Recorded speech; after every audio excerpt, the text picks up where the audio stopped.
নমস্কার দর্শক বন্ধু, আমি দশভুজামা ব্লগস আরও একটা নতুনত্ব ভিডিও নিয়ে এসেছি। তোমাদের প্রত্যেকের সুখ শান্তি সমৃদ্ধি কামনা করে আমি আমার ব্লগটা শুরু করছি। ওং নমো ভগবতে বাসুদেবায় নমো। তোমাদের প্রত্যেকের শুভ কামনা চাইছি। যাই হোক, আবারও বলবো মহাকুম্ভ মেলার সঠিক নিয়ম কি। প্রথমে বলবো মহাকুম্ভ স্নানের সঠিক নিয়ম কি, এরপর বলবো কুম্ভের জল কিভাবে বলে দেয় আপনি কতটা পবিত্র। তাই আজকে সেই আলোচনাই করব। কুম্ভ মেলা সম্বন্ধে আলোচনা করে শেষ করা যাচ্ছে না, এতটাই পবিত্র ধর্মীয় অনুষ্ঠান। তাই আজকে বলবো মহাকুম্ভ মেলার যে মহাকুম্ভ মেলা 13ই জানুয়ারি থেকে শুরু হয়েছে, এখনো পর্যন্ত 10 কোটি মানুষ পুণ্য স্নান করে এসেছে। আপনিও যদি 26শে ফেব্রুয়ারির মধ্যে মহাশিবরাত্রি ওই দিনকে প্রয়াগে স্নান করতে চান, তাহলে এই ভিডিওটা শেষ পর্যন্ত দেখো। পূর্ণ কুম্ভ স্নান যে করতে হবে তার সঠিক নিয়মটাই বা কী, তার মনোভাবটাই বা কী থাকবে, স্নানের সময় স্নানের পর কী করণীয়, কোনো ব্যক্তি পুণ্যাত্মা কিনা, স্নানের জল দেখে কিভাবে প্রমাণ পাওয়া যাবে, তাহলে সবটাই এখন বলবো। ভিডিওটা শেষ পর্যন্ত দেখো, আশা করছি প্রত্যেকেই ভালো লাগবে। সনাতন হিন্দুদের সব থেকে বড় ধর্মীয় অনুষ্ঠান হলো এই মহাকুম্ভ মেলা। এই মহাকুম্ভ মেলা বিশ্ব রেকর্ড তো প্রায় করেই ফেলেছে ইতিমধ্যে। 10 কোটি পুণ্যার্থী পুণ্য স্নান করে এসেছে প্রয়াগরাজে গিয়ে। প্রায় 40 কোটি পুণ্যার্থী সমাবেশ হবে আন্দাজ করা হচ্ছে মহাকুম্ভ মেলায়। ভগবান শ্রী রামকৃষ্ণ বলেছেন, যেখানে দেখবে অনেক মানুষ জমায়েত হয়, অনেক মানুষ একটু সৎ উদ্দেশ্য এবং পবিত্র উদ্দেশ্য কেন্দ্র করে জমায়েত হয়, সেখানে ঈশ্বর আছেন, ঈশ্বর সেখানে প্রকাশিত হয়েছে। এত মানুষ কুম্ভে পুণ্য স্নানে যাচ্ছেন, তার মানে সেখানে ঈশ্বরের প্রকাশ হয়েছে রামকৃষ্ণর কথা অনুযায়ী। সেখানে অবগাহন করাই হলো কুম্ভ মেলায় যাওয়ার উদ্দেশ্য। আমরা যেমন গঙ্গায় ডুব দিয়ে স্নান করি, ঈশ্বর যেখানে প্রকাশিত হয়েছে আকাশে বাতাসে জলে স্থলে, সেখানে আমি যেন অবশ্যই অবগাহন করতে পারি। আমার সর্বত্র যেন ঈশ্বরে লেগে থাকে, আমার চিন্তা ভাবনা কর্মে কাজে ঈশ্বরের তো ভাবনা যেন প্রকাশ পায়। আমরা ঈশ্বরের কাছে পুণ্যের জন্য উপস্থিত হই। এই কুম্ভ মেলা পূর্ণ তাৎপর্যপূর্ণ।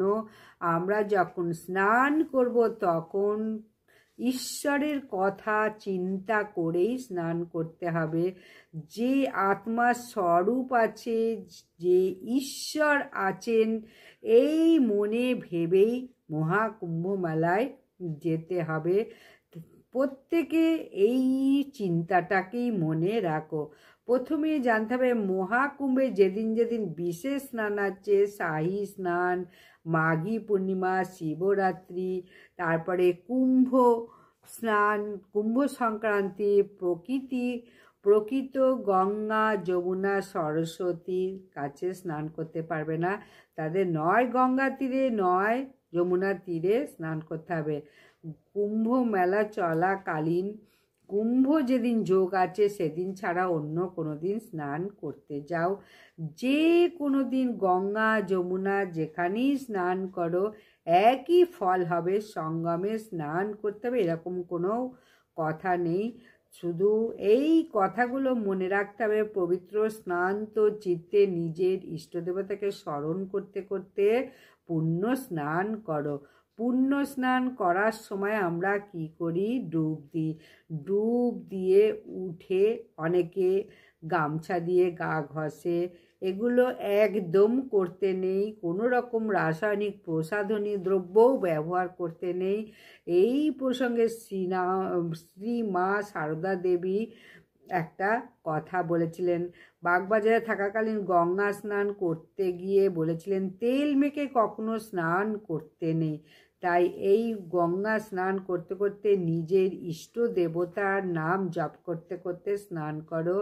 যাদের দীক্ষা হয়নি তাদের যে কোনো মন্ত্র নাম স্মরণ করতে করতে স্নান করো। স্নানের পর পিতৃপুরুষদের উদ্দেশ্যে, সূর্যনারায়ণের উদ্দেশ্যে, ইষ্ট দেবতার উদ্দেশ্যে, মা গঙ্গা, যমুনা, সরস্বতীর উদ্দেশ্যে পুষ্পাঞ্জলি দিন এবং কখনো ওই নোংরা জলে কোনো সময় তেল মেখেও স্নান করবে না, সাবান মেখেও স্নান করবে না। আবহাওয়া কাল থেকে এই দান করা রীতি চলে আসছে, তাই অতি প্রাচীন কাল থেকে সুপ্রতিষ্ঠিত হয়ে এসেছে। তাই অবশ্যই স্নান করার পর সাধ্যমতো দান করো। এই প্রয়াগে যিনি দান করেছেন, এতই দান করেছেন যে অসাধারণ অলৌকিক এই মহাতীর্থ প্রয়াগেই সম্ভব। অনেকেই হিউয়েন সাং লিখেছে, সমস্ত অস্ত্র শস্ত্র অন্যান্য দ্রব্য ভিন্ন রাজ ভাণ্ডারে আর কোনো কিছু অবশিষ্ট থাকতো না। রাজকীয় পোশাক আশাক অলঙ্কার পর্যন্ত জনসাধারণের হিতার্থে দান করা হতো। রাজা হর্ষবর্ধন 5-6 বার এই প্রয়াগের মহাযজ্ঞ অনুষ্ঠান করে নিজের অসীম দান শক্তির পরিচয় দিয়েছিলেন। এখন এই প্রয়াগে প্রতিদিন কত শত সহস্র দান সাধ্যমতো তর্পণ ক্রিয়াদি করছে। এর তুলনা কোথাও নেই, এটা অতুলনীয়। প্রয়াগে পুণ্য স্নান করে দান করা বেঁধেও, কিন্তু দানটা গুপ্ত দান হওয়াই ভালো। এই দানটাকে করার পর কখনো কাউকে জানাতে নেই বা বলতে নেই। শ্রী সারদাময়ী বলেছে, দান যত গুপ্ত হবে সেই দানের শক্তি ততটাই বাড়বে, মাহাত্ম্য ততই বাড়বে। কুম্ভে অমৃত যোগে প্রয়াগে না যেতে পারলেও নিকটবর্তী কোনো গঙ্গার ঘাটে গিয়ে, এই ভিডিওতে যেরকম বলা আছে, বিশেষ দিনগুলিতে পুণ্য স্নান করে শ্রদ্ধা, বিশ্বাস, ভালোবাসা, ঈশ্বরের প্রতি আন্তরিক ভক্তি থাকলে একই পুণ্য লাভ করা যায়। রামকৃষ্ণের দ্বাদশ গুরু মনের মাহাত্ম্যের উপরে কুম্ভ স্নানের মাহাত্ম্য নির্ভর করে। তাই ঘরে বসেও কিন্তু কুম্ভ স্নানে একই ফল পাওয়া যায়। এই নিয়ে আগেও একটা ভিডিও দিয়েছি, বাড়িতে বসে কিভাবে স্নান করলে উপকার পাওয়া যাবে, একই ফল পাওয়া যাবে। তাই পুণ্য স্নানে, গঙ্গা স্নানে একটা কথা বলবো, কোনো মহাপুরুষ যদি সেই জায়গায় স্নান করে সেই জায়গার জল মিষ্টি হয়ে যায়, এই কথা বলেছিলেন শ্রী পরম পূজনীয় বরিষ্ঠ সন্ন্যাসী স্বামী অচ্যুতানন্দী মহারাজকে। স্বামী অচ্যুতানন্দ মহারাজকে এই কথাটা পরীক্ষা করে দেখেছিলেন, সত্যই এটি হয়। তাই সাধু সন্ত মহারাজেরা যে জায়গায় স্নান করে সেখানে স্নানের জল মাথায় ছিটিয়ে দেওয়া রীতি আমাদের হিন্দু সনাতন ধর্মে আছে। এইভাবে সাধু সন্ত মহাপুরুষেরা প্রত্যেকটা তীর্থে গিয়ে তাদের সংস্পর্শে প্রতিটা তীর্থক্ষেত্র পবিত্রতা বজায় রাখে, পবিত্রতা বৃদ্ধি করে। এই জন্য আমাদের শাস্ত্রে বলা হয়েছে যে তীর্থেই সাধু সন্ত মহাপুরুষেরা একনিষ্ঠ ভক্তেরা যেখানে থাকে সেই স্থানই তীর্থে পরিণত হয়।